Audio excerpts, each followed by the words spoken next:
ದೇಶದ ರಾಜಕೀಯದಲ್ಲಿ ಸಂಚಲನ ಮೂಡಿಸಿರುವ ಒಂದು ಪ್ರಮುಖ ವಿಷಯ ಅಂದ್ರೆ ಕಾಂಗ್ರೆಸ್ ನಾಯಕ ಮತ್ತು ಲೋಕಸಭೆಯ ವಿರೋಧ ಪಕ್ಷದ ನಾಯಕ ರಾಹುಲ್ ಗಾಂಧಿಯವರ ಭದ್ರತಾ ಲೋಪದ ಕುರಿತು ಸಿಆರ್ಪಿಎಫ್ ಬರೆದಿರುವ ಪತ್ರ. ರಾಹುಲ್ ಗಾಂಧಿಯವರು ವಿದೇಶಿ ಪ್ರವಾಸಗಳ ಸಂದರ್ಭದಲ್ಲಿ ಭದ್ರತಾ ನಿಯಮಗಳನ್ನು ಸರಿಯಾಗಿ ಪಾಲಿಸೋದಿಲ್ಲ, ಬಹುತೇಕ ಎಲ್ಲಾ ನಿಯಮಗಳನ್ನು ಉಲ್ಲಂಘಿಸುತ್ತಾರೆ ಎಂದು ಸಿಆರ್ಪಿಎಫ್ ಕಾಂಗ್ರೆಸ್ ಅಧ್ಯಕ್ಷ ಮಲ್ಲಿಕಾರ್ಜುನ್ ಖರ್ಗೆ ಅವರಿಗೆ ಪತ್ರವನ್ನ ಬರೆದಿದೆ. ಅಷ್ಟಕ್ಕೂ ಈ ಪತ್ರದಲ್ಲಿ ಅಂತದ್ದೇನಿದೆ? ರಾಹುಲ್ ಗಾಂಧಿಯವರು ರಹಸ್ಯವಾಗಿ ಯಾವೆಲ್ಲ ದೇಶಗಳಿಗೆ ಭೇಟಿ ನೀಡುತ್ತಾರೆ, ಭದ್ರತಾ ನಿಯಮಗಳನ್ನ ಯಾಕೆ ಇವರು ಪಾಲಿಸೋದಿಲ್ಲ, ಒಬ್ಬ ವಿರೋಧ ಪಕ್ಷದ ನಾಯಕನಿಗೆ ಭದ್ರತೆ ಎಷ್ಟು ಮುಖ್ಯ, ಇದರ ಬಗ್ಗೆನೇ ಒಂದು ವಿಶೇಷ ವರದಿ ಇದೆ, ಬನ್ನಿ ನೋಡ್ತಾ ಹೋಗೋಣ. ಸ್ನೇಹಿತರೆ, ಭಾರತದ ಪ್ರಜಾಪ್ರಭುತ್ವದ ಸುದೀರ್ಘ ಇತಿಹಾಸದಲ್ಲಿ ವಿರೋಧ ಪಕ್ಷದ ನಾಯಕನ ಸ್ಥಾನವು ಅತ್ಯಂತ ಗೌರವಾನ್ವಿತ ಮತ್ತು ಶಾಸನಬದ್ಧವಾಗಿ ಶಕ್ತಿಯುತವಾದದ್ದಾಗಿದೆ. ಆದರೆ ಇತ್ತೀಚಿನ ರಾಜಕೀಯ ಬೆಳವಣಿಗೆಗಳಲ್ಲಿ ಲೋಕಸಭೆಯ ವಿರೋಧ ಪಕ್ಷದ ನಾಯಕ ರಾಹುಲ್ ಗಾಂಧಿಯವರ ಭದ್ರತಾ ನಿಯಮಗಳ ಉಲ್ಲಂಘನೆಯ ಕುರಿತು ಕೇಂದ್ರ ಮೀಸಲು ಪಡೆ ಅಂದರೆ ಸಿಆರ್ಪಿಎಫ್ ಕಾಂಗ್ರೆಸ್ ಅಧ್ಯಕ್ಷ ಮಲ್ಲಿಕಾರ್ಜುನ್ ಖರ್ಗೆ ಅವರಿಗೆ ಬರೆದಿರುವ ಪತ್ರವು ರಾಷ್ಟ್ರಮಟ್ಟದಲ್ಲಿ ತೀವ್ರ ಚರ್ಚೆಗೆ ಗ್ರಾಸವಾಗಿದೆ.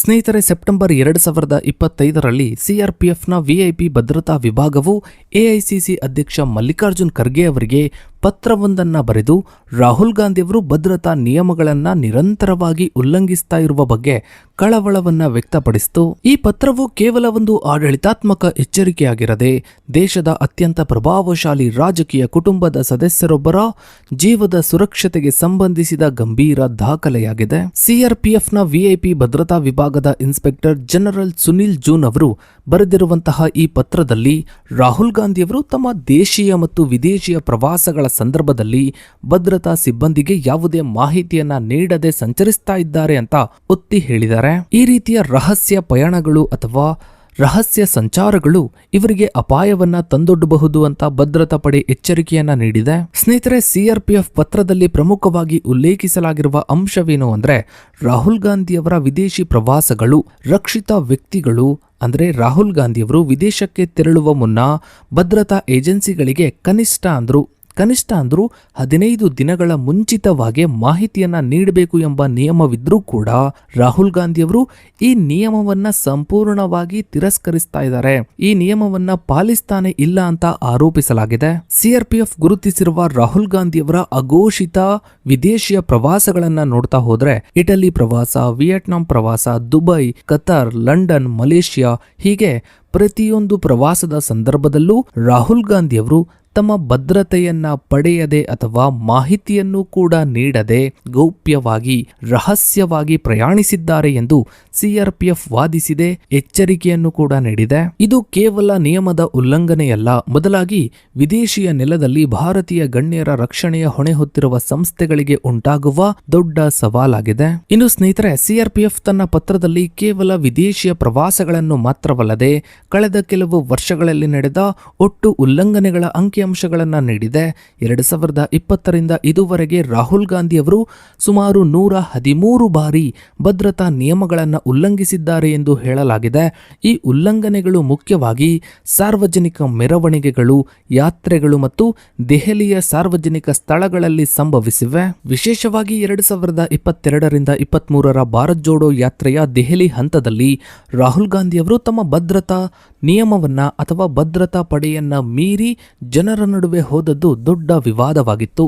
ಕಾಂಗ್ರೆಸ್ ಇದನ್ನ ಭದ್ರತಾ ವೈಫಲ್ಯ ಎಂದು ಕರೆದರೆ ಸಿಆರ್ಪಿಎಫ್ ಇದನ್ನು ರಾಹುಲ್ ಗಾಂಧಿ ಅವರೇ ಸ್ವತಃ ಮಾಡಿದ ನಿಯಮ ಉಲ್ಲಂಘನೆ ಎಂದು ವರದಿ ಮಾಡಿತು. ಈ ರೀತಿಯ ವರ್ತನೆಯು ಭದ್ರತಾ ಸಿಬ್ಬಂದಿಗೆ ಪರಿಸ್ಥಿತಿಯನ್ನ ನಿಯಂತ್ರಿಸಲು ಅಸಾಧ್ಯವಾಗುತ್ತದೆ ಎಂದು ಪತ್ರದಲ್ಲಿ ತಿಳಿಸಲಾಗಿದೆ. ಇನ್ನು ಸ್ನೇಹಿತರೆ, ಭಾರತದಲ್ಲಿ ಗಣ್ಯ ವ್ಯಕ್ತಿಗಳ ಭದ್ರತೆಯನ್ನ ಅವರ ಜೀವಕ್ಕಿರುವ ಅಪಾಯದ ಮಟ್ಟವನ್ನ ಆಧರಿಸಿ ವಿವಿಧ ಹಂತಗಳಲ್ಲಿ ವರ್ಗೀಕರಿಸಲಾಗಿದೆ. ರಾಹುಲ್ ಗಾಂಧಿ ಅವರು ಪ್ರಸ್ತುತ Z+ ಶ್ರೇಣಿಯ ಭದ್ರತೆಯನ್ನ ಹೊಂದಿದ್ದಾರೆ. ಇದರೊಂದಿಗೆ ಇವರು ಸುಧಾರಿತ ಭದ್ರತಾ ಸಂಪರ್ಕ ಅಂದ್ರೆ ಅಡ್ವಾನ್ಸ್ಡ್ ಸೆಕ್ಯೂರಿಟಿ ಲೈಸನ್ ಸೌಲಭ್ಯವನ್ನು ಕೂಡ ನೀಡಲಾಗಿದೆ. ರಾಹುಲ್ ಗಾಂಧಿ ಅವರಿಗೆ ನೀಡಲಾಗಿರುವ Z+ ASL ಭದ್ರತೆಯು ಭಾರತದಲ್ಲಿ ಪ್ರಧಾನಮಂತ್ರಿ ನಂತರದ ಅತ್ಯಂತ ಪ್ರಬಲ ಭದ್ರತಾ ಕವಚವಾಗಿದೆ. ಇಲ್ಲಿ ASL ಅಂದ್ರೆ ರಕ್ಷಿತ ವ್ಯಕ್ತಿ. ಎಕ್ಸಾಂಪಲ್ಗೆ ರಾಹುಲ್ ಗಾಂಧಿ ಅವರನ್ನು ತಗೊಂಡ್ರೆ ಇವರು ಯಾವುದಾದ್ರೂ ಒಂದು ಸ್ಥಳಕ್ಕೆ ಭೇಟಿ ನೀಡಬೇಕು ಅಂತ ಮುಂಚಿತವಾಗಿ ತಿಳಿಸಿದ್ರೆ ಆಗ ಈ ಭದ್ರತಾ ಪಡೆಯು ಆ ಸ್ಥಳಕ್ಕೆ ಮುಂಚಿತವಾಗಿ ಹೋಗಿ ಅಲ್ಲಿನ ಪ್ರತಿಯೊಂದು ರಸ್ತೆಗಳು, ಗಲ್ಲಿಗಳು, ಕಟ್ಟಡಗಳನ್ನು ತಪಾಸಣೆ ಮಾಡಿ ಎಲ್ಲವೂ ಸುರಕ್ಷಿತವಾಗಿ ಇದೆಯೇ ಅನ್ನೋದನ್ನ ಇವರು ಮೊದಲು ಹೋಗಿ ಎಲ್ಲ ತಪಾಸಣೆ ಮಾಡಿ ಪರಿಶೀಲನೆ ಮಾಡಿ ಘೋಷಿಸ್ತಾರೆ. ಭಾರತದಲ್ಲಿ ಪ್ರಧಾನಮಂತ್ರಿಯನ್ನ ಹೊರತುಪಡಿಸಿ ಉಳಿದ ಗಣ್ಯರ ಭದ್ರತೆಯನ್ನ ಯೆಲ್ಲೋ ಬುಕ್ ಎಂಬ ಮಾರ್ಗಸೂಚಿಯ ಪ್ರಕಾರ ನಿರ್ವಹಿಸಲಾಗುತ್ತದೆ.